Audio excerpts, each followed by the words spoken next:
The BlackRock saga has a sickening feeling to it. Our credit is impeccable. Our savings are in check.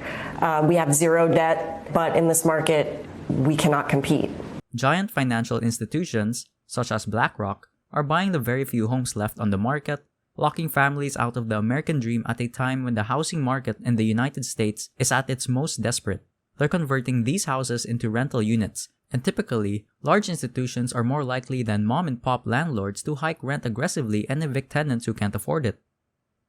A young family wanting to buy a house suddenly has to compete with large corporations. While institutions like Fink account for 1/4 of home purchases in locations like Houston, BlackRock is one of the numerous high-powered businesses pushing working people out of the housing market and into rentals, depriving them of investment and the opportunity to develop credit and ownership. Corporations are going to take cheap loans, and then they're going to use those loans to arbitrage. They're going to take the loans at 0%, and then they're either going to lend it out at 3%, or they're going to go buy hard assets they think are going to appreciate at 3% or more over the course of the next 50 years.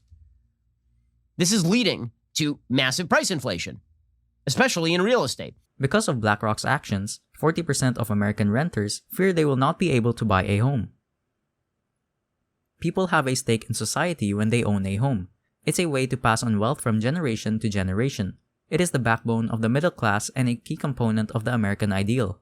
Meanwhile, these large institutions are suffocating the dream and turning it into a nightmare of eviction.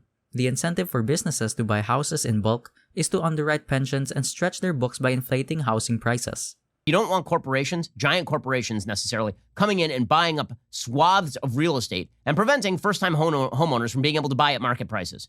You don't want them artificially driving up the price of real estate. These rash decisions will only hasten the bursting of the next property bubble, as it did years ago. The same organizations, such as JP Morgan Asset Management. This spring, the COVID-19 issue had a huge influence on the residential real estate market. Fewer buyers were hunting for homes, and fewer sellers were willing to offer their properties or allow strangers into their homes during a pandemic due to health concerns and stay-at-home orders. Despite a sharp decline in early spring, home sales improved in the summer. Simultaneously, the health crisis had a toll on the economy in the form of job losses and uncertainties.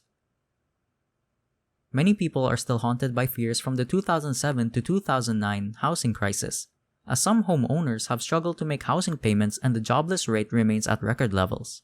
Many households are evaluating their housing demands as a result of the pandemic, as their houses have become replacements for offices, classrooms, restaurants, and amusement centers. However, the pandemic's gloomy days faded away, and the real estate market boomed, and, as the housing market continues to set new highs, a network of investment firms has been stoking the flames by buying up houses hand over fist, while middle-class tenants watch their dreams of owning a home evaporate at the hands of retirement funds as well as other financial giants.